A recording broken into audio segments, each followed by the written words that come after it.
Bismillah. Assalamualaikum warahmatullahi wabarakatuh. Alhamdulillahilladzi arsala rasulahu bil huda wa dinil haqqi liyudhhirahu 'alad dini kullihi wa kafa billahi syahida. Asyhadu an la ilaha illallah wa asyhadu anna Muhammadan abduhu wa rasuluh. Allahumma shalli wa sallim wa barik ala Muhammad wa ala alihi wa ashabihi wa man tabi'ahum bi ihsanin ila yaumiddin. Rabbi shrah li sadri wa yassir li amri wahlul 'uqdatan min lisani yafqahu qawli.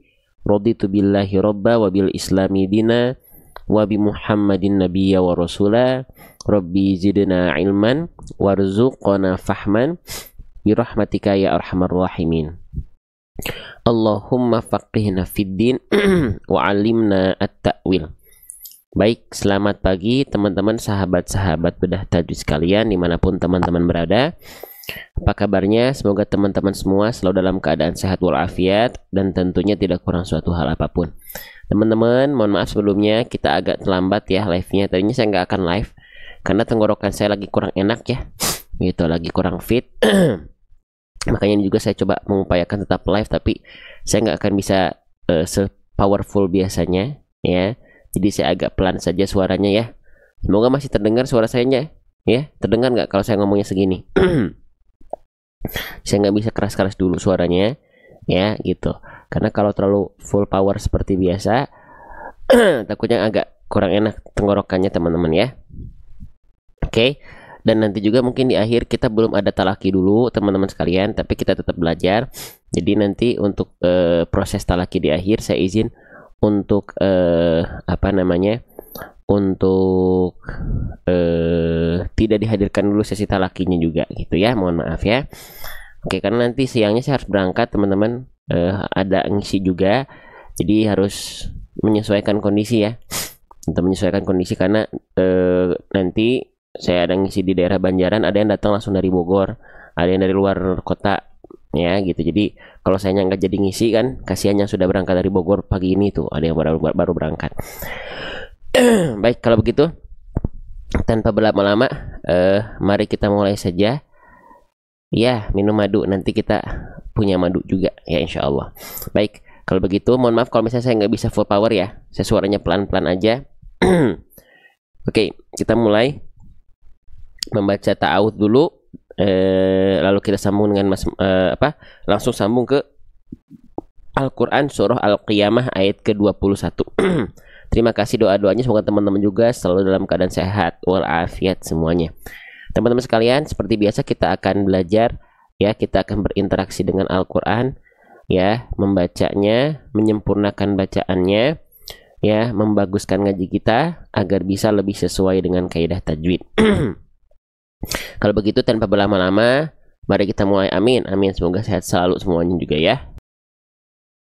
Yuk kita mulai. A'udzu billahi minasyaitonir rajim. Kita baca dulu bareng-bareng teman-teman ayat ke-21-nya ya. Kita baca dulu sebanyak 2 kali ya, sampai 3 kali. Setelah itu kita bedah tajwidnya insyaallah satu persatu ya. Wa tadharunal akhirah, wa tadharunal akhirah, wa tadharunal akhirah. Oke. Kita mulai ya. Mohon maaf kalau suara saya sekali lagi saya belum bisa full power, belum bisa powerful ya. Oke, teman-teman sekalian perhatikan. Di sini kita mendapati ada huruf apa? Ketika huruf ini belum berharokat, namanya adalah huruf waw. Ya, namanya adalah huruf waw teman-teman sekalian. Oke, jadi kalau saya tanya teman-teman, ini huruf apa? Nah, huruf ini ketika dia belum berharokat namanya adalah waw. Jadi jangan sampai ada yang bilang ini huruf wa. Tidak ada huruf hijaiyah yang namanya huruf wa. Oke, huruf waw. Bagaimana cara melafalkan huruf waw ini gitu ya? Nah, cara melafalkan huruf waw ini teman-teman jadi gini, setiap huruf hijaiyah itu punya yang namanya makhraj. Makhraj itu apa? Makhraj itu artinya adalah tempat keluar. Nah, di mana tempat keluar dari huruf waw ketika dia dilafalkan? Nah, ternyata huruf waw itu ada aturan mainnya. Seluruh huruf hijaiyah dari alif sampai dengan huruf ya, semuanya itu punya tempat keluarnya masing-masing. Nah, sekarang coba kita lihat huruf waw itu makhrajnya dari mana? Oke, kita lihat ya.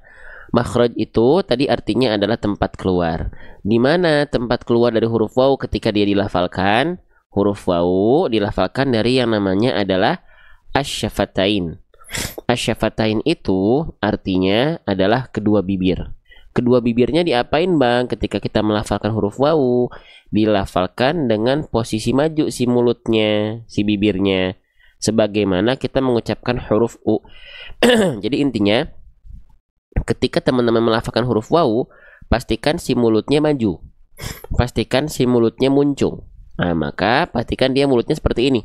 Wa, wi, wu. Jangan sampai ketika teman-teman melafalkan huruf waw, teman-teman melafalkannya begini. Wa, wi, wu. Nah, itu kurang sempurna. Terima kasih gift-nya teman-teman sekalian ya. Mohon maaf, ini saya gak bisa full power ya suaranya ya. Tenggorokannya lagi kurang enak teman-teman. Oke. Gitu, lanjut ya. Nah, lanjut. Sekarang kita baca berarti dia harus monyong. Nah, seringkali kita analogikan kalau ingat waw, ingat mm. Ya. Apa itu mm? Mm itu artinya adalah maju mulutnya, muncung mulutnya, mencucuk mulutnya. Ya, jadi pastikan maju. Wa, wi, wu. Jangan cuman wa, wi, wu. Oke, lanjut lagi ya. Oke, selanjutnya huruf waw-nya di sini harus kita baca dengan vokal A kah? Dengan vokal I kah? Atau dengan vokal U teman-teman sekalian? Ya. Nah, harus dilihat dari apanya kalau pengen lihat vokalnya. Lihat dari harokatnya. Huruf waw-nya harokatnya apa? Oh, harokatnya baris atas, Bang. Oke. Ketika kita mendapati ada huruf hijaiyah apapun yang di atasnya ada baris atas seperti ini namanya adalah harokat fathah. Kita tulis ya. Kita kenalan sama nama harokatnya juga. Huruf hijaiyah apapun yang dia berharokat fathah, maka dia mesti dibaca dengan vokal A. Apapun hurufnya, dasarnya itu kalau dia berharokat fathah, ya baris atas, maka dia mesti dibaca dengan vokal A.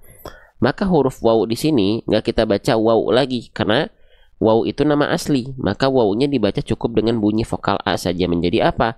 Menjadi wa. Oke. Lanjut. Nah, sekarang teman-teman, saya izin ingatkan kalau teman-teman mendapati ada huruf hijaiyah apapun yang dia berharokat fathah lalu keluar dengan bunyi vokal A, maka tandanya huruf tersebut harus dibaca dengan keadaan yang tipis. Gitu ya, saya tulis. Dia mesti dibaca dengan keadaan yang tipis. Karena apa? Karena kalau dia ada huruf yang dia harus dibaca dengan keadaan tebal. Contohnya apa? Contohnya huruf-huruf yang ketika berharokat fathah dia terdengar seperti vokal O, teman-teman. Ya, contoh su, bo, to, wo, ho. Ya, itu dia terdengar seperti vokal O, tandanya dia sedang dibaca dengan keadaan tebal. Tapi sebaliknya, sesuai yang tadi sudah kita bahas, ketika berharokat fathah dia terdengar terdengar vokal A, maka dia huruf yang tipis. Ya. Oke. Nah, maka bagaimana caranya agar kita bisa mendapati vokal A yang dia karakter tipisnya betul? Nah, caranya dengan cara sering kita analogikan dengan cara apa, teman-teman? BMSS ya. BMSS itu apa? BMSS itu artinya adalah buka mulut sedikit senyum. Jadi setiap teman-teman membaca vokal A, berarti dia kalau vokal A tipis, karena kalau tebal dia akan condong seperti O. Nah, kalau vokal A maka tipis. Tipiskan pelafalannya dengan cara BMSS, buka mulut sedikit senyum. Jadi kalau itu terjadi pada huruf waw, dimulai dengan maju mulut dulu ya, karena makhraj huruf waw itu monyong, baru buka mulutnya sedikit senyum. Jadi kalau kita praktekkan seperti ini, perhatikan, wa, pastikan tipisnya dapat, jangan wa, wo, enggak, tapi wa, wa. Jelas ya? Begitupun pada huruf-huruf yang lain. Kalau keluar dengan bunyi vokal A, tandanya mereka adalah huruf yang tipis. Maka buka mulutnya sedikit senyum. Contoh, fa bukan fa. Lalu sa bukan sa. Lalu ta bukan ta. Gitu. Jadi biar karakternya terdengar lebih tipis. Bang, kenapa ketika buka mulut dan ada senyumnya sedikit, kok dia bisa terdengar lebih tipis? Nah, biasanya ketika kita tersenyum, ya, lidah kita akan lebih rileks, tidak kaku, rongga mulut atau aula mulut kita akan lebih terbuka. Nah, makanya kita analogikan buka mulut sedikit senyum. Oke, lanjut. Selanjutnya, wa, tipiskan pelafalannya ya. Teman-teman sekali lagi mohon maaf kalau suara saya nggak bisa full power seperti biasa, karena saya lagi kurang enak badan sebenarnya, dan tenggorokan saya lagi kurang enak teman-teman ya. Jadi saya izin pelan-pelan ya. Gitu. Oke, lanjut. Karena nanti siang saya harus berangkat lagi, harus ngisi juga. Gitu. Oke, lanjut. Ya. Selanjutnya di sini kita mendapati ada huruf apa? Bentuknya seperti mangkok, ya. Lalu ada titik duanya di atas. Ini namanya huruf apa, teman-teman? Ini namanya adalah huruf ta. Kita tulis ya, kita tulis. Jadi memang nama asli huruf ini, walaupun dia belum berharokat, memang namanya sudah didampingi dengan vokal A, yaitu huruf ta. Ya. Oke, bagaimana cara melafalkan huruf ta, teman-teman sekalian? Sebelum kita bahas, teman-teman lihat. Di sini huruf ta-nya dalam kondisi berharokat ya. Dia tidak dalam kondisi mati kan? Ya, bukan dalam kondisi sukun. Ya, tanda petik di atas huruf berarti dia berharokat. Oke, sekarang kita coba cek di buku saya. Tak berharokat itu hal apa yang teman-teman harus perhatikan? Nanti kita siapkan di buku saya. Kita cari bukan dot bertasydid tapi tak berharokat. Sebentar ya. Sebentar. Nah, nih huruf ta ya. Ketika dia berharokat nih, kita langsung masuk ke poin 2. Kesalahan yang sering kali terjadi ketika kita melafalkan huruf ta berharokat adalah dilafalkan dengan menjulurkan ujung lidah keluar mulut. Nah, ini banyak orang melafalkan huruf ta tanpa sadar huruf ta-nya dilafalkan seperti ini. Perhatikan. Ta, ti, tu. Nah, jadi banyak orang melafalkan huruf ta si ujung lidahnya keluar. Si ujung lidahnya nongol, melet, ngelel. Ta, ti, tu, ta. Ada nggak teman-teman yang melafalkan huruf ta tanpa sadar seperti itu? Kalau ada, teman-teman boleh komen angka 1. Ya, kalau ada, teman-teman boleh komen angka 1. Biasanya nih nggak sadar. Biasanya nggak sadar. Yang melafalkan huruf ta-nya dia melet, ngelel. Tati itu, maka itu suatu ketidaksempurnaan. Oke, karena masih banyak.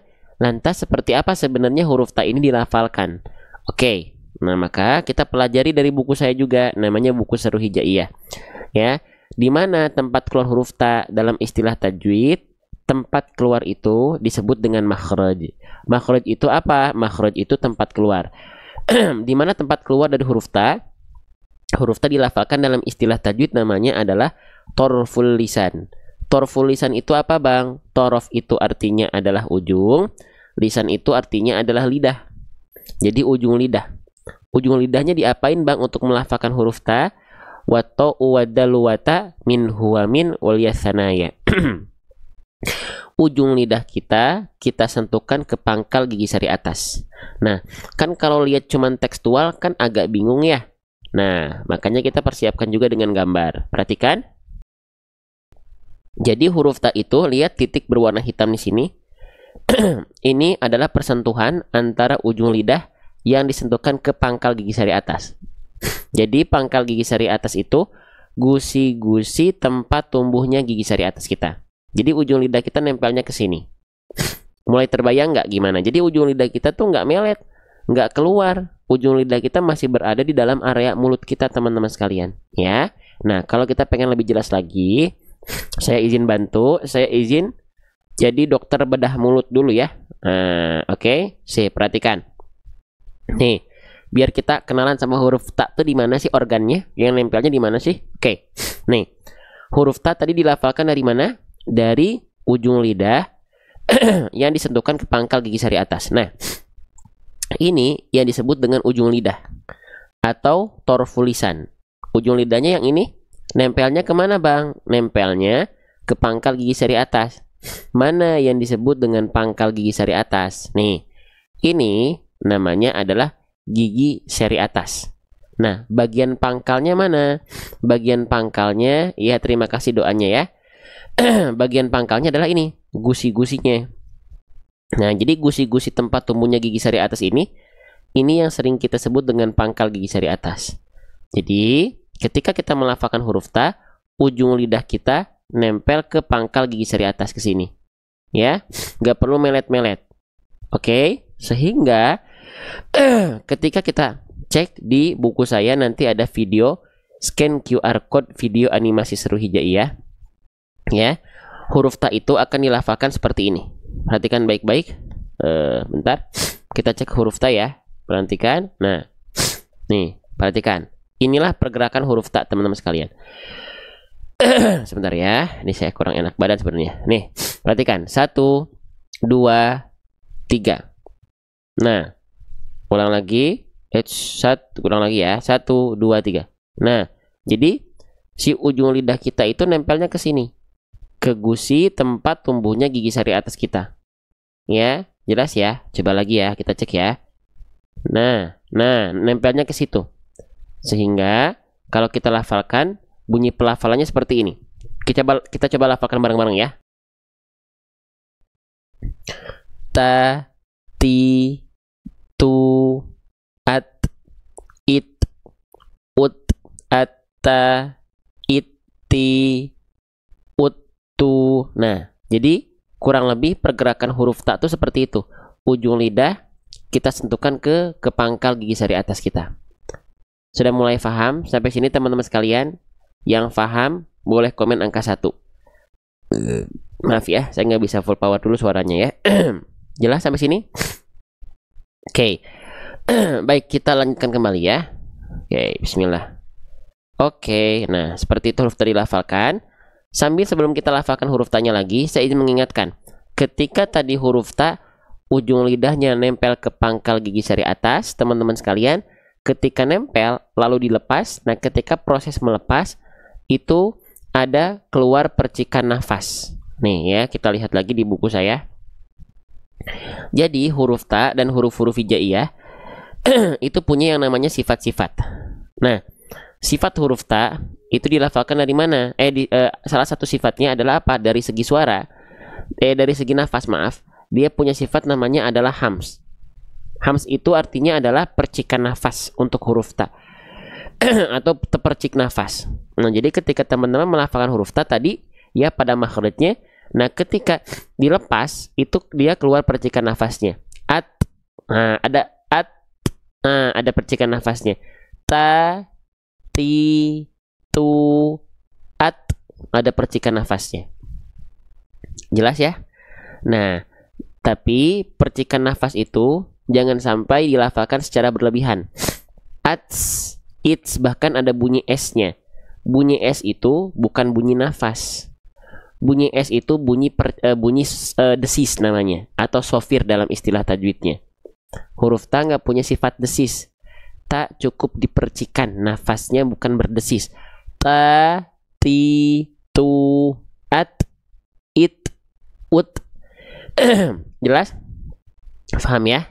Oke, lanjut. Lanjut ya. Mohon maaf nih, saya nggak bisa full power ya. Oke, lanjut lagi. Nah, sekarang, maka ketika huruf ta dalam kondisi apapun, pastikan dia keluar percikan-percikan nafasnya. Ta, ti, tu, at, it, ut. Lanjut. Nah, sekarang huruf tanya berharokat apa? Dibaca vokalnya vokal A, vokal I, vokal U.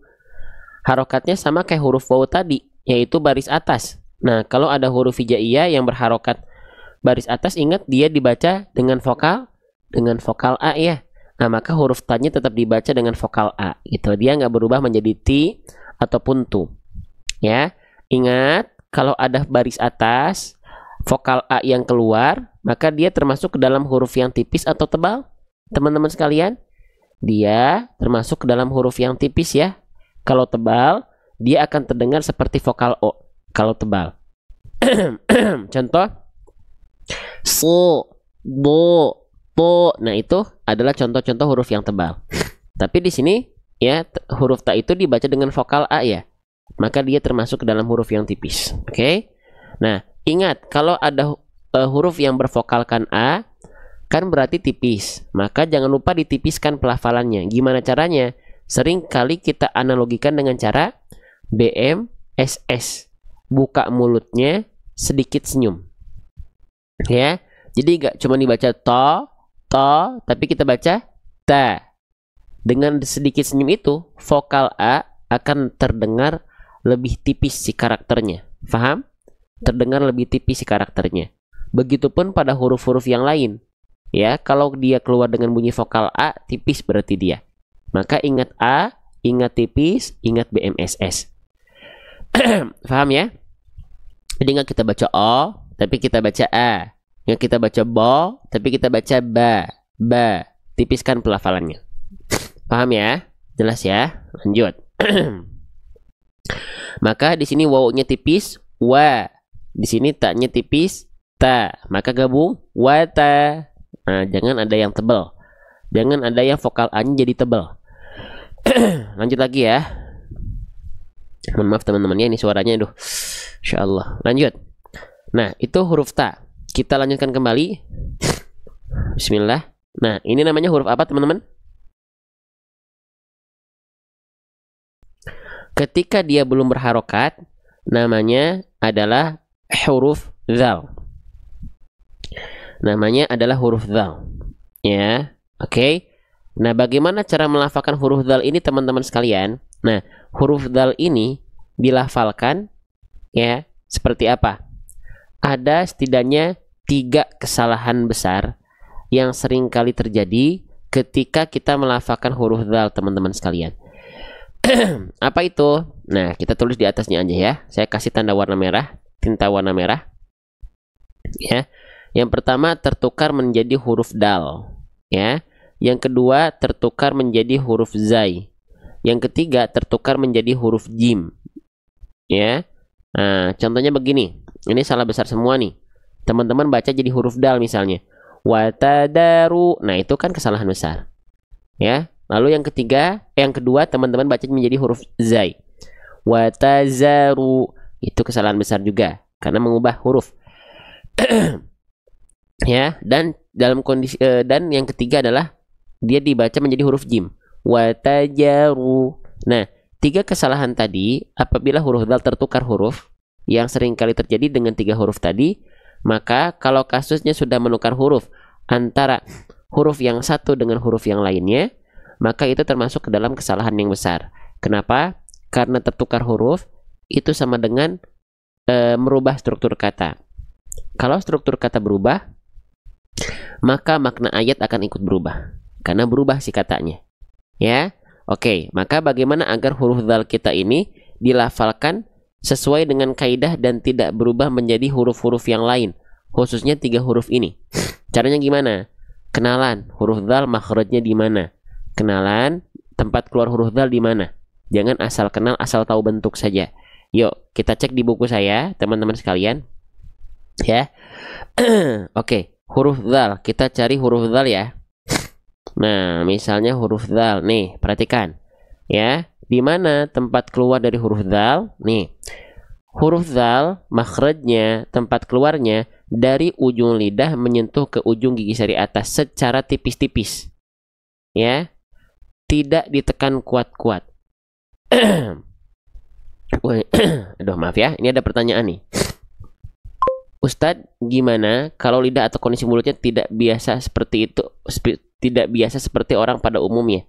Kita tidak bertanggung jawab atas hasil, tapi kita bertanggung jawab atas ikhtiar.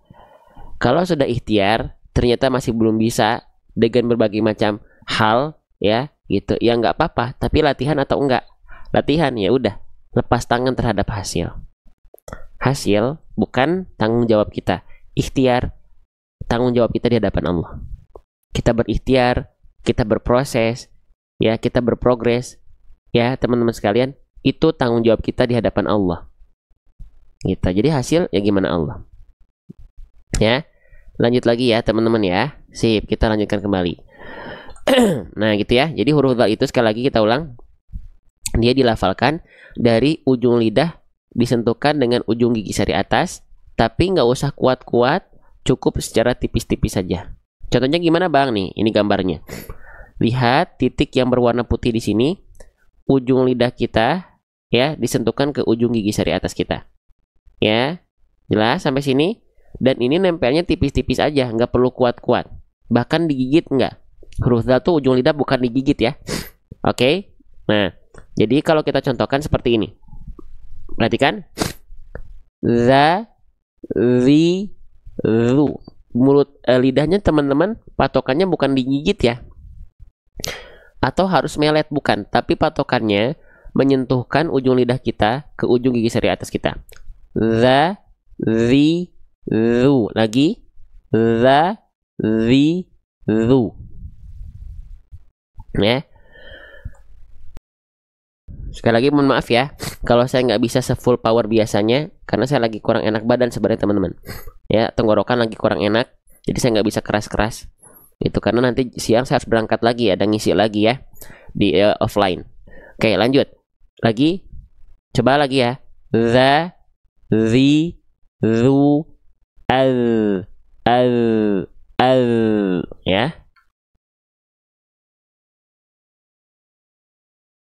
Jadi kenapa ujung lidah kita cukup disentuhkan tipis-tipis? Karena ini teman-teman, huruf dzal dari segi suara dia punya sifat namanya rokhwah. Ya, rokhwah. Rokhwah itu artinya adalah mengalir suara. Nah, kalau huruf dzal ujung lidahnya disentuhkan ke ujung gigi sari atas terlalu kuat, ya, nanti dia suaranya mampet. Jadi cukup sentuhkan ujung lidah kita tipis-tipis ke ujung gigi sari atas kita. Ya. Nggak boleh, jangan sampai terlalu kuat, jangan ya. Paham sampai sini teman-teman sekalian? Jelas ya? Oke, kita lanjutkan. Ini saya live sesuai mampunya saya ya. Nanti kalau saya tiba-tiba sudah tidak kuat, saya izin istirahat ya. Oke, lanjut. Ya minimal saya sudah dampingin teman-teman walaupun sedikit pagi ini ya, walaupun belum maksimal ya. Oke, lanjut. Wata. Nah, jadi zal dialirkan suaranya za, zi, zu, al, iz, uz. Oke, lanjut. Selanjutnya huruf dzalnya sudah insya Allah ya. Jadi jangan digigit ya, cukup sentuhkan ujung lidah ke ujung gigi sari atas kita. Lanjut lagi teman-teman sekalian. Selanjutnya di sini zalnya dibaca dengan vokal A, dengan vokal I, atau dengan vokal U. Nah, sekarang kita lihat aja teman-teman di sini. Huruf dzalnya dia berharokat baris atas, sama seperti huruf-huruf sebelumnya. Huruf ta-nya berharokat baris atas, huruf waw-nya berharokat baris atas. Semua huruf hijaiyah yang berharokat baris atas itu dibaca dasarnya dengan vokal A. Ya. Kalau dia keluar dengan vokal A, tandanya dia huruf tipis. Kalau dia keluar seperti vokal O, tandanya dia huruf tebal. Nah, huruf dzal di sini dia dibaca dengan vokal A, dengan vokal I, dengan vokal U, jelas dengan vokal A. Ya, oke. Maka setiap huruf hijaiyah yang keluar dengan bunyi vokal A, maka tolong tipiskan pelafalannya. Tolong tipiskan pelafalannya. Ingat vokal A. Ingat vokal A, ingat BM, ingat BMSS. Ya. Oke, contohnya gimana? Jangan dibaca the, enggak, tapi dibaca za. Begitupun pada huruf-huruf yang lain, kalau dia keluar dengan bunyi vokal A, maka tipiskan pelafalannya. Ya. Maka dibacanya bukan fa, tapi fa. Ya, tidak dibaca sa, tapi sa. Tidak dibaca ja, tapi ja. Ditipiskan pelafalannya. Buka BMS itu apa Ustadz? Buka mulut, sedikit senyum. Buka mulut, sedikit senyum. Oke? Jadi nggak dibaca O, tapi A. Nggak dibaca Bo, tapi Ba. Begitupun huruf-huruf yang lain ketika dia berharokat fathah dan keluar dengan bunyi vokal A. Jelas ya? Oke, kita lanjutkan. Maka ini semua tipis teman-teman. Wataza. Jangan jadi wataza. Gitu ya. Oke, lanjut lagi ya. Maaf nih, saya suaranya harus pelan-pelan nih, nggak bisa banyak keras-keras dulu ya. Tadi malam juga nggak live tuh kenapa? Karena nggak enak badan teman-teman. Ini juga tadinya saya nggak akan live, cuma saya keinget teman-teman aja nih. Makanya saya live ya, bentar. Oke teman-teman perhatikan, di sini kita mendapati ada huruf apa? Ini namanya adalah huruf ro. Ketika dia belum berharokat, nama aslinya adalah huruf ro. Oke. Nah, bagaimana cara melafalkan huruf ro? Ya, huruf hijaiyah yang ini namanya huruf ro. Ketika dia belum berharokat, memang nama aslinya sudah kita sebut dengan ro. Bagaimana cara melafalkan huruf ro? Ro itu makhrajnya di mana? Tempat keluarnya dari mana? Oke, saya izin jelaskan. Huruf ro itu dilafalkan dari waro yudanihi li dhohrin adkhalu. Dari area ujung lidah, tapi bukan ujungnya banget. Ya, tapi dia dilafalkan dari bagian punggung lidah, teman-teman. Nah, punggung lidah itu bagian yang mana, Bang? Saya nggak tahu nih, punggung lidah bingung nih. Oke, saya izin bantu teman-teman sekalian, perhatikan baik-baik ya. Nah, nih, huruf ro di sini, teman-teman sekalian perhatikan. Dia dilafalkan dari mana? Nih, perhatikan ya. Ini namanya ujung lidah. Oke, ini namanya adalah ujung lidah. Nah, huruf ro itu dilafalkan dari area ujung lidah, tapi bukan ujungnya banget di sini. Tapi dia dilafalkan dari punggung lidah. Punggung lidah tuh bagian yang mana? Punggung lidah tuh bagian yang ini teman-teman. Nah, ini punggung lidah. Yang ini dan yang ini punggung lidah. Jadi ketika kita melafalkan huruf ro, yang nempelnya tuh punggung lidah. Ujung lidahnya nggak nempel. Contohnya gimana, Bang? Contohnya begini, saya coba tunjukkan berupa gambar ya. Nih gambar huruf ro tuh kalau kita lihat nampak depan tuh kurang lebih seperti ini teman-teman sekalian. Jadi lihat, yang nempelnya tuh punggung lidah, sedangkan ujung lidahnya dia karena nggak nempel jadinya keluar celah sedikit seperti ini. Ya, oke, jelas. Nah, sekarang kita coba praktekkan bareng-bareng. Kita coba praktekkan bareng-bareng. Perhatikan, ro. Kelihatan? Aro, arwo, arwo, arwo, arwo, arwo. Nah, jadi dia ujung lidahnya nggak nempel kan? Sama nggak sama gambar? Karena yang nempelnya itu adalah bagian punggung lidah teman-teman sekalian. Ya, lagi. Ya, arwo. Perhatikan. Arwo, arwo, arwo, arwo, arwo. Jadi si ujung lidahnya dia nggak nempel. Ya, oke. Yang belum bisa nggak apa-apa, latihan sedikit-sedikit. Kan Allah tidak membebani kita atas hasil, tapi Allah minta kita berikhtiar, tunjukkan ya perjuangan kita untuk dekat sama Quran, tunjukkan perjuangan kita untuk terus interaksi dengan Al-Quran. Dan semoga apa yang kita ikhtiarkan, ada yang nonton sambil sakit, ada yang nonton mungkin sambil kerja. Jangan kira apa yang kita perjuangkan itu sia-sia, teman-teman sekalian. Itu enggak, apalagi buat Quran, apalagi buat agama, enggak akan pernah sia-sia. Lanjut lagi teman-teman. Ya, semangat. Oke.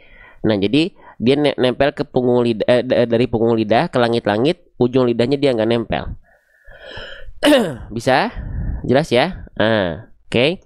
Arwo, arwo, arwo, arwo, gitu ya. Sip. Kita lanjutkan kembali teman-teman sekalian. Wataza, maka di sini huruf ro dilafalkan dari punggung lidah ya. Selanjutnya yang teman-teman harus perhatikan ketika melafalkan huruf ro adalah apa? Jangan sampai getarannya terlampau berlebih-lebihan. Saya tulis di atasnya aja ya. Banyak orang melafalkan huruf ro itu getarannya masih terlampau banyak, teman-teman. Contohnya gimana? Contohnya begini. Watadzaruna, watadzaruna. Nah, huruf ro dia tidak digetarkan dengan getaran yang macam itu. Kenapa? Karena huruf ro itu punya sifat. Lihat di buku saya ya, sebentar ya. Nih, kita sekarang pindah ke huruf ro ya. Masya Allah, Allahu Akbar. Nih, kita pindah ke huruf ro teman-teman sekalian. Oke. Nih, lihat ya, sifat-sifat dari huruf ro. Jadi huruf ro itu punya sifat yang hanya dimiliki oleh huruf ro saja. Apa nama sifatnya nih? Lihat di poin terakhir, poin 7, dia punya sifat namanya adalah takrir.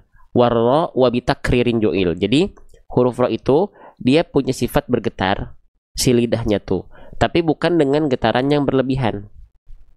Teman-teman sekalian, ya. Jadi kalau kita melafalkan huruf ro, ya, contoh misalnya ro berharokat, ya, nggak kita baca ro, ri, ru, nggak dibaca begitu, ya. Tapi juga bukan berarti getarannya betul, karena teman-teman tahu oh huruf ro itu getarannya nggak boleh berlebihan. Akhirnya teman-teman betul-betul menghilangkan getaran huruf ro. Contoh ro, ri, ru. Nah nggak gitu juga sih teman-teman sekalian. Tetap getarannya dia nggak terlalu banyak, sedikit aja, tapi tetap tegas, jelas. Tegas, lugas, dan jelas. Jadi perhatikan, contohnya begini. Ro, ri, ru. Lanjut lagi. Ro, ri, ru. Ro, ri, ru. Jadi dia getarannya sedikit aja, tapi jelas getarannya. Ro, ri, ru. Nggak jadi hilang. Ro, ri, ru. Nah nggak gitu juga. Paham ya? Nah maka ketika kita praktekkan ke dalam ayat, ya, coba teman-teman kita coba evaluasi ya. Mana pelafalan huruf ro di sini yang tepat? Huruf ro-nya kita lihat dulu harokatnya. Harokatnya simpul angka 9. Kalau teman-teman mendapati ada huruf hijaiyah yang di atasnya ada simpul angka 9 seperti ini, ya, maka itu namanya harokat apa? Kenalannya sama harokatnya ya. Saya tulis namanya adalah harokat dhammah. Oke. Kalau ada huruf hijaiyah apapun yang dia berharokat dhammah, maka dia mesti dibaca dengan vokal u ya, teman-teman sekalian ya. Oke, maka huruf ro-nya di sini kita baca menjadi apa? Menjadi ru, menjadi bunyi vokal u dong. Iya dong, kan ngikutin si harokatnya. Oke, selanjutnya sekarang kita kembali lagi ke pembahasan huruf ro lagi. Mana getaran huruf ro yang tepat? Saya kasih 3 opsi ya. Teman-teman di antara 1, 2, 3 tungguin dulu sampai akhir. Saya contohkan dulu baru jawab. Jangan sampai saya baru contohin 1, teman-teman udah main jawab. Nggak gitu caranya, ya. Oke, biar tertib ya. Biasakan tertib. Biasakan. Yuk. Oke, contoh diperhatikan. Yang 1, yang 2, atau yang ketiga? Yang 1. Perhatikan yang 1. Wa tadharuna. Wa tadharuna. Yang kedua, wa tadharuna. Wa tadharuna. Yang ketiga, wa tadharuna. Wa tadharuna. Wa tadharuna. Coba boleh komen ya. Kira-kira yang lebih tepat yang 1, yang kedua, atau yang ketiga? Coba kita lihat jawaban terbanyak ya. Yang jawaban terbanyak yang tersematkan adalah yang ketiga. Masya Allah, berarti teman-teman dominan sudah tepat. Alhamdulillah. Ya, yang paling tepat adalah jawaban yang nomor 3. Masya Allah ya. Oke, kita lanjutkan kembali teman-teman sekalian.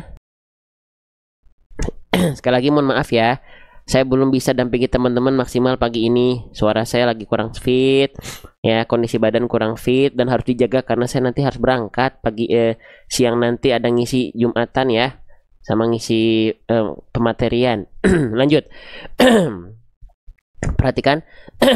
Wa tadharu. Nah, selanjutnya teman-teman, saya ingin ngingetin sedikit nih.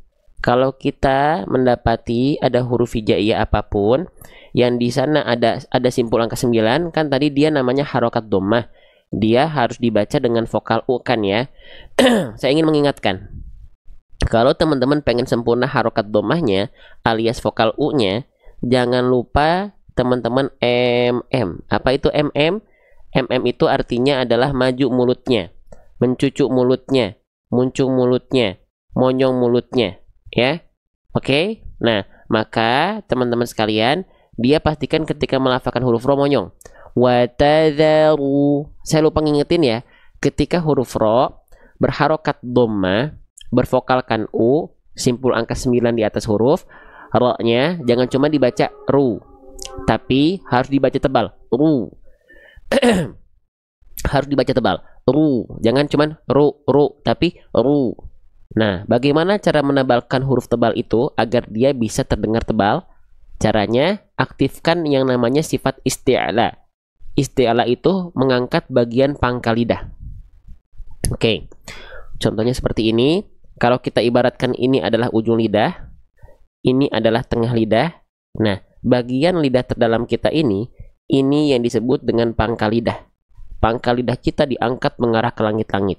Kalau pangkal lidahnya gak naik, bunyinya begini, ru, ru, ru. Tapi kalau pangkal lidahnya kita angkat, ru. Beda nggak bunyinya antara ru, ru dengan ru, ru. Beda nggak? Antara watazaru dengan watazaru, watazaru. Beda nggak? Beda ya? Nah, Bang, gimana cara naikin pangkal lidah? Cara menaikkan pangkal lidah itu, kalau saya sering mengilustrasikan, menaikkan pangkal lidah itu seperti kita mendorong lidah kita ke arah dalam. Atau kayak lagi teman-teman mau nelan sesuatu. Watadharu, sambil didorong ke dalam lidahnya. Watadharuna, watadharuna. Jelas? Paham? Baik, kita lanjutkan kembali ya. Oke, jadi saya izin ya. Ya, Kang Dimi, sampai ketemu ya. Saya teman-teman izin minum dulu ya. Mohon maaf pagi ini saya belum bisa full ya, mendampingi teman-teman belum bisa full power. Sekali lagi suara saya masih kurang fit ya, dan badan juga masih kurang fit ya. Tapi insya Allah nanti kalau saya sudah fit, kita tancap gas lagi seperti biasa ya. Gitu. Saya minum dulu boleh ya teman-teman? Boleh sambil saya minum. Teman-teman yang ngerasa ada manfaat, silakan teman-teman bantu share. Silakan teman-teman bantu tap-tap layarnya. Oke? Bismillahirrahmanirrahim.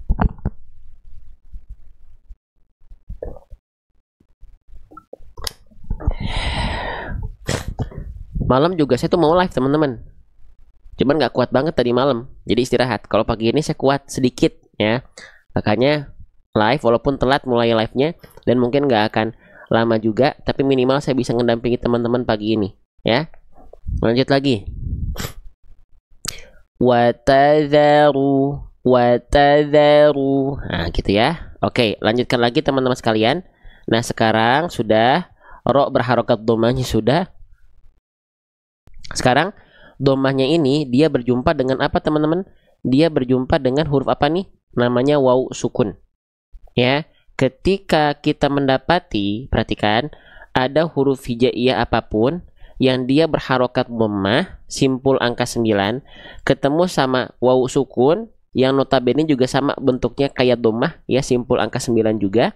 Maka kalau ada simpul angka 9 ketemu simpul angka 9 lagi, dibaca kadar panjangnya lebih lama. Ya, berapa harokat? Nggak cuma satu hitungan, tapi dua hitungan atau dua harokat namanya dalam istilah tajwid, atau dua ketukan. Nama hukum tajwidnya apa, Bang? Nama hukum tajwidnya adalah mad tabi'i. Teman-teman boleh sebut dengan mad tabi'i. Teman-teman juga boleh sebut dengan mad asli. Ya. Oke, jelas sampai sini insyaallah. Maka kita baca dengan kadar panjang dua harokat. Nah, sekarang teman-teman tahu nggak salah satu hukum tajwid paling banyak dalam Al-Quran yang akan sering kali kita temui hukum tajwidnya namanya ini, mad tabi'i atau mad asli tadi. Maka teman-teman pastikan teman-teman tahu dasar-dasar keadaan dari mad tabi'i itu apa aja. Bukan hanya sekedar dhammah ketemu waw sukun, tapi ada dua pasang lagi. Pasangan pertama yang ada contoh dalam ayat ini, dua pasang lagi apa? Yaitu ada fathah ketemu sama alif. Oke, ini juga mad tabi'i. Lalu satu lagi adalah ada kasroh ketemu sama ya mati atau ya sukun. Nah, berarti ada berapa pasang? Ada 3 pasang, teman-teman. Ya, ada fathah ketemu alif, ada ya kasroh ketemu ya sukun, ada dhammah ketemu waw sukun. Paham ya? Jelas ya? Oke, baik. Kita lanjutkan kembali teman-teman sekalian. Nah, sekarang dua harokat itu kadar panjangnya segimana?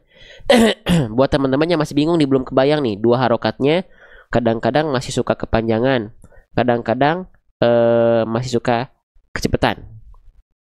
Ya, nah perhatikan. Ya, dua harokat itu kadar panjangnya segini. Watadharuna. Kalau saya sering sebut dua harokat itu kadarnya sama dengan 2 kali ayunan nada. Contoh, ru'una, uruna. Nah gitu. Ya, kalau kita baca dari sini, watadharuna, watadharuna, wa tadharuna. Nah, gitu. Ya. Paham ya? Nah, nanti teman-teman Bang, kalau saya dua harokatnya mengilustrasikannya dua kali, dua ketuk boleh, atau dua hitungan isyarat jari boleh. Silahkan ya. Oke. Lanjut lagi ya. Nah, tapi kalau saya sering pakai dua kali ayun, kenapa? Karena lebih gampang dipraktekkan kepada kondisi yang lain. Contoh, misalnya pada basmalah, tinggal diayunkan saja ya. Bismillahirrahmanirrahim. Bismillahirrahmanirrahim. Gua masih ikro. Kalau ikro kenapa? Ikro tuh bukan berarti nggak bisa langsung baca Quran. Saya belajar Quran nggak pakai ikro-ikroan dulu. Tapi mau ikro juga bagus. Cuma bukan berarti kalau teman-teman masih ikro nggak boleh baca Quran. Oh, nggak gitu konsepnya. Ya, gitu. Karena ikro sama aja ayat-ayat Quran. Ini kan yang kita bahas nggak langsung satu ayat. Tapi kita bahas penggal-penggal. Dhamma ketemu sukun di ikro juga ada. Ya. Oke. Wa tadharuna. Pakai metode umi boleh ya, selagi sesuai kaidah aman teman-teman. Mau metode bagus ya, gitu. Oke. Wa tadharuna. Nah, gitu ya. Paham sampai sini? Jelas sampai sini? Lanjut lagi ya. Sedikit lagi ya. Terakhir. Nih, saya sudah di penghujung tenaga nih, teman-teman. Perhatikan ya. Di sini kita mendapati ada bentuknya seperti mangkok ya. Ada titik satu di atasnya. Ini namanya adalah huruf nun.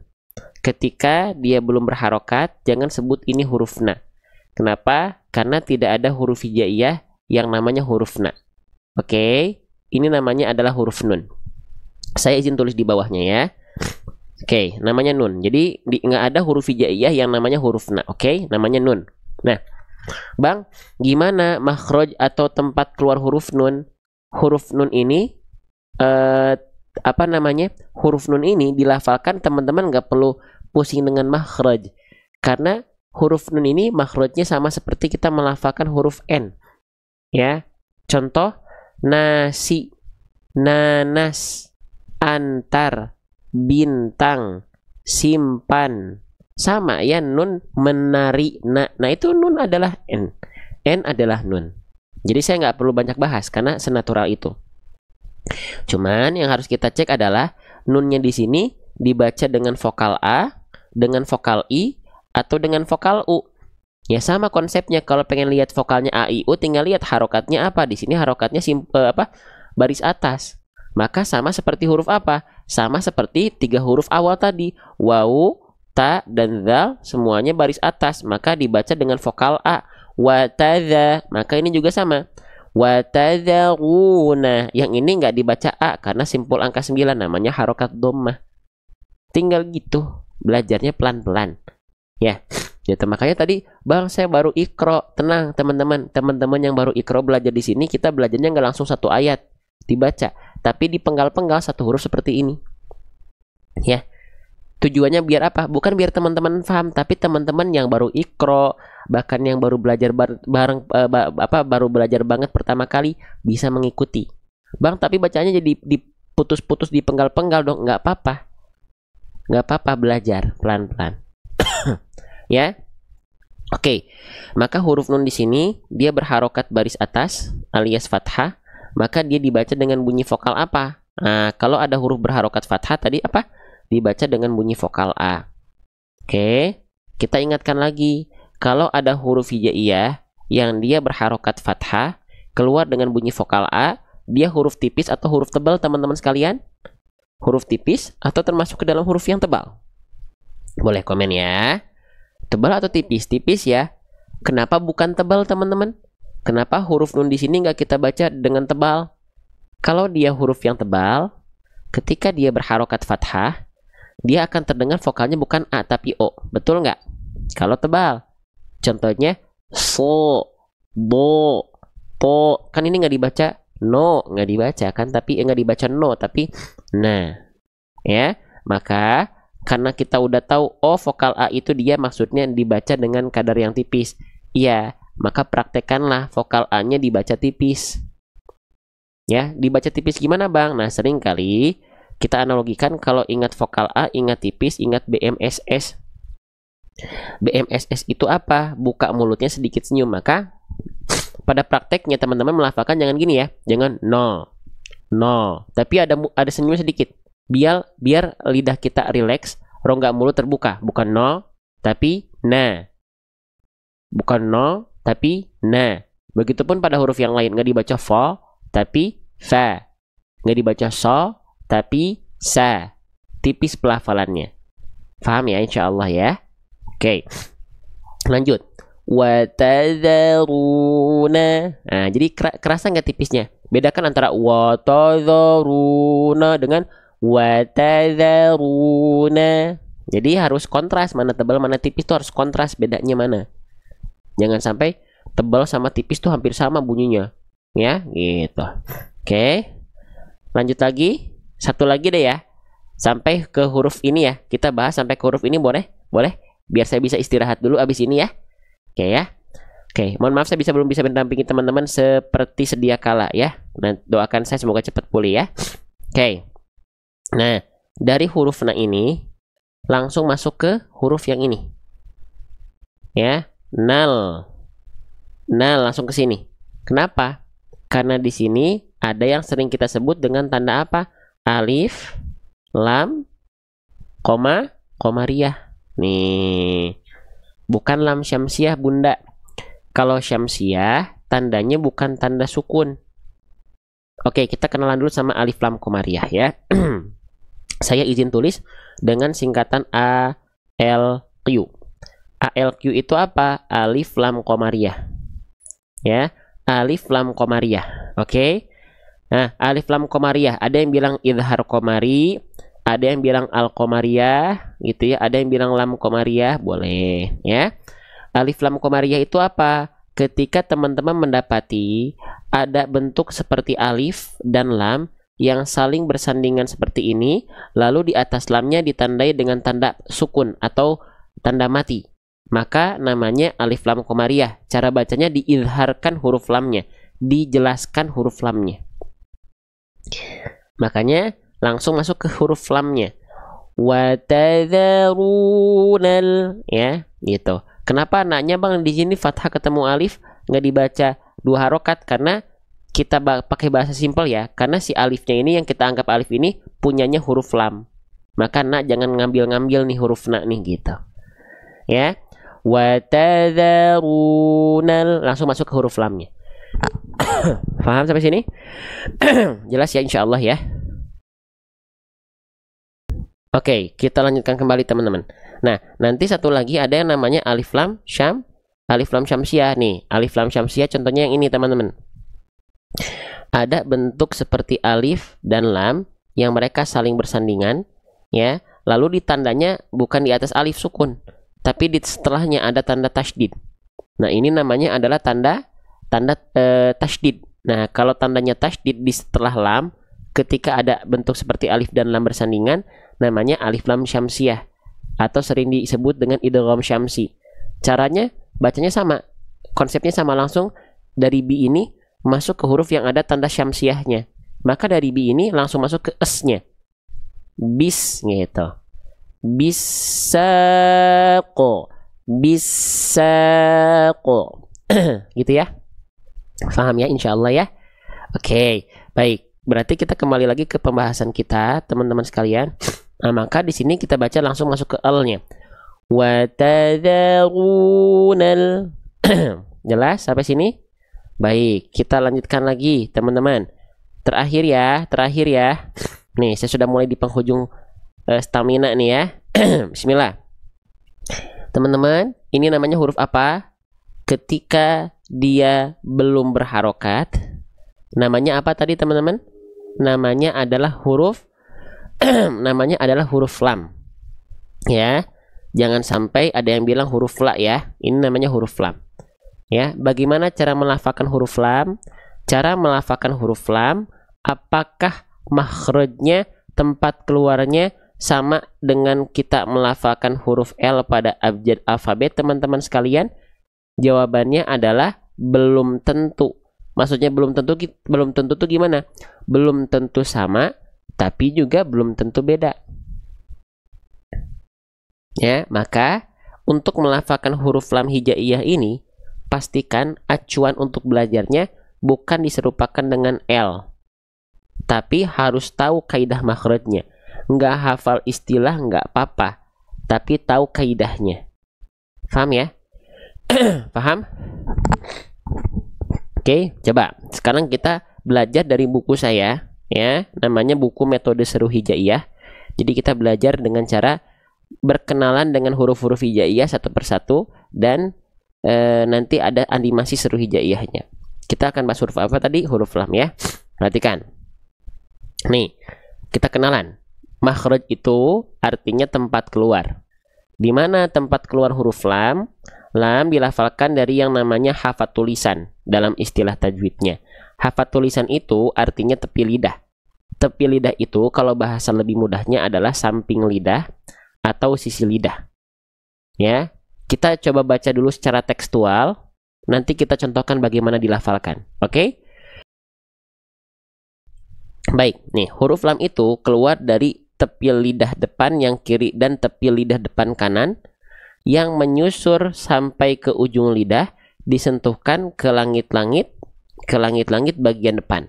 Nah, kan kalau kita cuma lihat tekstual seperti ini, mungkin teman-teman akan lebih kebingungan. Maka perlu adanya ilustrasi. Oke, sekarang kita coba kenalan sama huruf lam. Saya izin jadi mode dokter bedah mulut dulu ya. Oke. Nih, kita kenalan mana yang disebut dengan samping lidah. Nih, perhatikan. Samping lidah itu kalau kita lihat yang umumnya dulu, dari belakang sampai ke depan sini, itu adalah tepi lidah atau samping lidah. Ya. Nah, huruf lam itu dilafalkan dari mana? Dari samping lidah bagian depan yang kanan. Yang ini menyusur sampai ke ujung lidah. Itu untuk bagian yang kanan. Samping lidah depan kanan menyusur sampai ke ujung lidah. Lagi, samping lidah depan kanan menyusur sampai ke ujung lidah. Begitupun bagian yang kiri. Samping lidah depan kiri menyusur sampai ke ujung lidah. Samping lidah depan kiri menyusur sampai ke ujung lidah. Jadi, makhraj huruf lam itu seperti ini. Walamu adna halimun tahaha. Lihat telunjuk saya ya. Dari samping lidah depan kanan dan samping lidah depan kiri, keduanya menyusur sampai ke ujung lidah. Itu makhraj huruf lam. Nempelnya kemana? Nempelnya ke langit-langit bagian depan. Di mana? Di sini. Nah, di sini teman-teman nih. Sret, sret. Nah, di sini. Jadi huruf lam itu nggak cukup cuman nempelin ujung lidah doang ke langit-langit depan. Contohnya gimana bang? Contohnya begini. Ini contohnya begini. Al. Cuma nempelin ujung lidah doang. Al. Maka huruf lam nggak cukup seperti itu. Oke, tapi kalau kita lihat pelafalan huruf lam itu seperti ini kurang lebih. Perhatikan. Al. Sehingga nanti kita pakai, kalau pengen lebih jelas lagi, saya izin upayakan dengan buku saya. Namanya apa? Fitur scan QR code video animasi seru hijaiyah. Jadi ketika kita scan nih video untuk huruf lam ini, makhrajnya gimana, nanti insya Allah keluar seperti ini. Perhatikan. Yang nanti ada di buku kami insya Allah. Ya. Nih. Perhatikan. Nah, perhatikan nih. Ya, perhatikan. Seperti ini huruf lam dilafalkan. 1, 2, 3. La, li, lu, al, il, ul, alla, illi, ulu. Kelihatan nggak tadi? Di mana tuh nempelnya? Nempelnya bagian mana sih yang nempel? Gitu ya. Oke, nah nanti mohon doanya teman-teman, buku ini sedang kita persiapkan, semoga bulan depan sudah ada ya. Buku ini itu sedang kita persiapkan insya Allah teman-teman. Buat siapa? Buat kita belajar bareng-bareng di mana? Di live ini. Ya, nih, insya Allah ya, bukunya antara covernya masih bingung nih antara ini atau ini atau ini atau ini. Jadi mohon doanya ya, semoga bukunya cepat rampung insya Allah. Lanjut lagi ya. Jadi kalau kita cek huruf lam sekali lagi, lihat ya. Saya akan coba izin pause. 1, 2, 3. Nah, lihat. Tuh, jadi yang nempelnya itu samping lidah depan kiri dan samping lidah depan kanan bagian sana, keduanya menyusur sampai ke ujung lidah. nempel ke langit-langit depan. Ya, faham? Faham? Jelas insya Allah? Ya. Nah, seperti itu teman-teman sekalian. Oke, kita coba lafalkan sekali lagi ya. Kita coba lafalkan sekali lagi ya. Siap? Saya izin agak zoom sedikit lagi. 1, 2, 3. La, li, lu, al, il, ul, alla, illi, ulu. Nah, seperti itu huruf lam dilafalkan. Yang sudah mulai paham, yang semakin senang dalam belajar, yang sangat happy belajarnya, boleh komen angka 1 di kolom komentar. Mohon maaf saya nggak bisa keras-keras ngomongnya ya, lagi kurang enak tenggorokan dan sebagainya macamnya ya. Boleh komen angka 1. Masya Allah, banyak yang suka, banyak yang senang. Ya, kalau misalnya bukunya sudah ada, ya, siapa yang mau order? Ya, insya Allah bulan depan. Yang mau order boleh komen angka 2. Buku yang tadi. Ya, buku yang tadi, buku saya itu, kalau misalnya udah ada, kira-kira siapa yang mau order? Ya, boleh komen angka 2. Nah, buku saya sendiri insya Allah. Berapa banyak? Biar nanti kita lihat. Karena kita cuma cetak 5.000.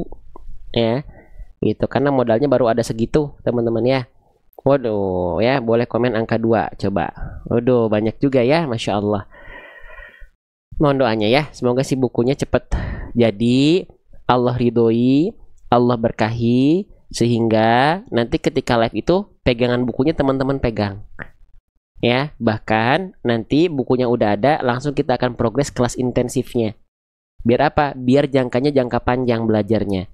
Bukan hanya sekedar instan, enggak, tapi kita bantu secara jangka panjang, secara bertahap, ya, pelan-pelan, gitu, ya.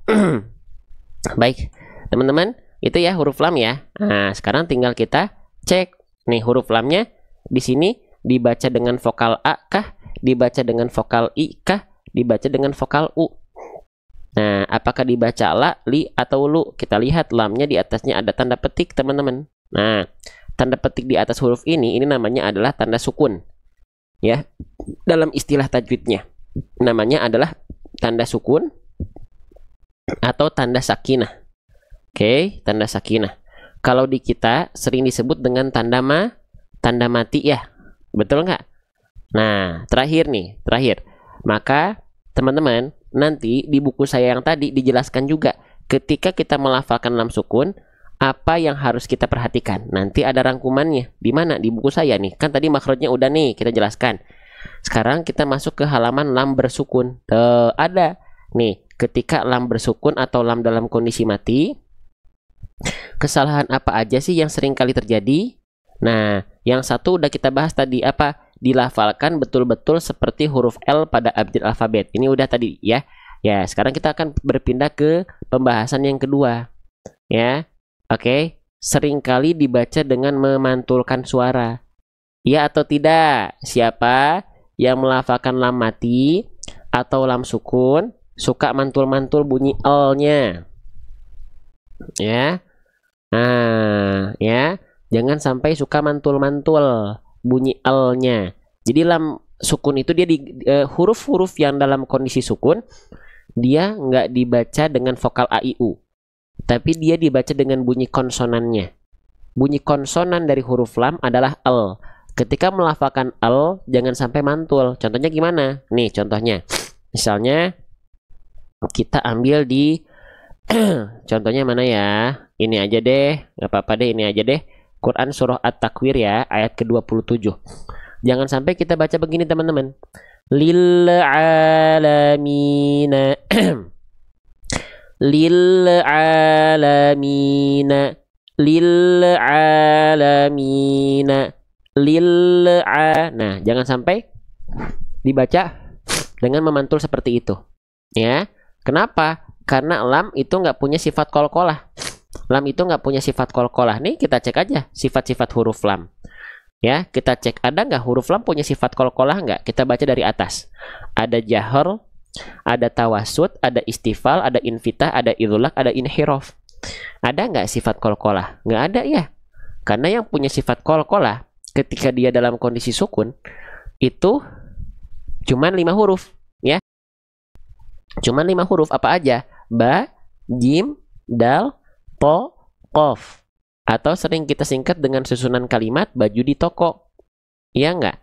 Abe, aje, ade, apo, ako. Udah. Ya, bajunya di toko bukan baju di mall. Maka huruf mim dan lam jangan ikut-ngikut ngaku-ngaku. Ada kol-kolah. Gitu ya. Maka kalau kita baca kembali lagi, ini saya agak izin percepat ya. Mohon maaf ya, sudah mulai ini nih, sudah mulai tidak kondusif nih sayanya nih. Perhatikan, jangan dibaca lil'a, tapi lil alamina, lil alamina, lil alamina. Lagi flu ya Ustadz, lagi gak enak tenggorokan juga teman-teman ya. Makanya saya nggak bisa keras-keras suaranya. Ya gitu ya. Oke. Nah, maka jangan sampai lil'a enggak, tapi lil alamina gitu. Itu yang kedua. Yang ketiga, ketika kita melafalkan lam bersukun, apa katanya di sini? Jangan sampai dilafalkan terputus suaranya. Ya, jangan sampai dilafalkan terputus suaranya teman-teman sekalian. Ya. Contohnya seperti apa? Contohnya terputus tuh gini. Ya, misalnya di sini ya. Quran surah Al-Munafikun ayat ke-9. La tulhikum, enggak gitu. La tulhikum, antara al dengan hi enggak boleh ada jeda. La tulhikum. Kenapa? Karena ada alasannya.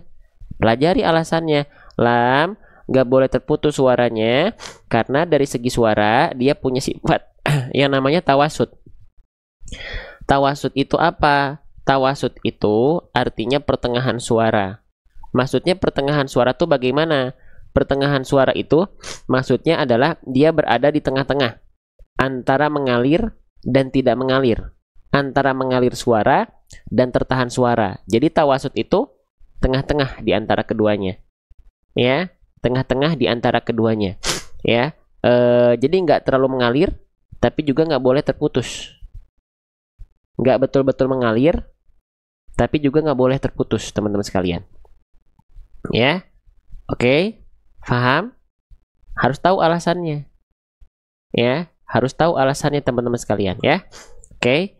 Nah, maka di sini ya jangan sampai teman-teman lafalkan. Perhatikan, maaf, bentar. Perhatikan, jangan sampai teman-teman lafalkan wa tadharunal akhirah ataupun memantul wa tadharunal akhirah. Enggak. Itu dua-duanya salah. Ya. Paham sampai sini teman-teman sekalian? Gitu ya. Gitu ya teman-teman sekalian ya. Oke, nah jadi di live kita itu kita belajarnya pelan-pelan seperti itu ya. Per huruf, per harokat, per hukum tajwid, step by step, sedikit-sedikit ya. Oke, yuk kita baca sekali lagi bareng-bareng. Teman-teman ada nggak yang senang belajar per huruf, per harokat, per hukum tajwid seperti ini? Ya, terus ada nggak di antara teman-teman ketika ngaji suka lupa bahasannya, hukum tajwidnya ya? Gitu, makhrajnya. Ada yang suka lupa nggak? Ada yang suka lupa nggak teman-teman? Nah, ada yang suka lupa ya. Nah, makanya nanti teman-teman di Al-Quran yang tadi kita pakai ya. Nanti sebelum kita baca ya sebentar.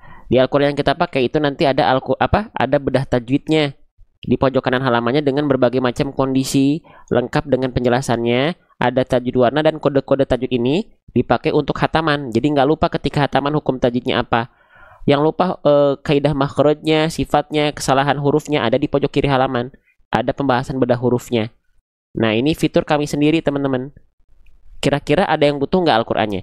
Yang nafasnya pendek, ada tanda panah berhenti ya. Ada murotal Al-Qur'annya juga. Dapat juga free 5 Quran digital, Qurannya Quran belajar. Kalau ada yang mau, teman-teman boleh komen angka 1 ya. Teman-teman boleh komen angka 1 kalau ada yang mau ya. Gitu. Nanti di ujung saya tampilkan sebelum selesai. Ya, gitu. Saya juga harus berikhtiar ini teman-teman, ya. Gitu, saya izin nanti bermuamalah karena saya punya keluarga ya. Gitu. Ngajarinnya udah beres kan, belajarnya 1 jam 10 menit ini lumayan lah ya. Walaupun nggak lama, ya. Setelah ini saya izin minta waktunya buat teman-teman yang butuh. Ya. Gitu. Oke. Sip, kita baca dulu bareng-bareng. Yang mau boleh ya. Nanti di akhir kita baca bareng-bareng. وتذرون الآخرة lagi وتذرون الآخرة وتذرون الآخرة. Sekarang saya coba lafalkan secara zoom. Perhatikan bukunya launching bulan depan ya, bulan depan. Siap? Kita coba lafalkan bareng-bareng teman-teman sekalian ya. Siap. وتذرون الآخرة وتذرون الآخرة وتذرون الآخرة. Operator, ada operator? Operatornya bobo nih. Ada, siapin. Oke, Shadaqallahul azim.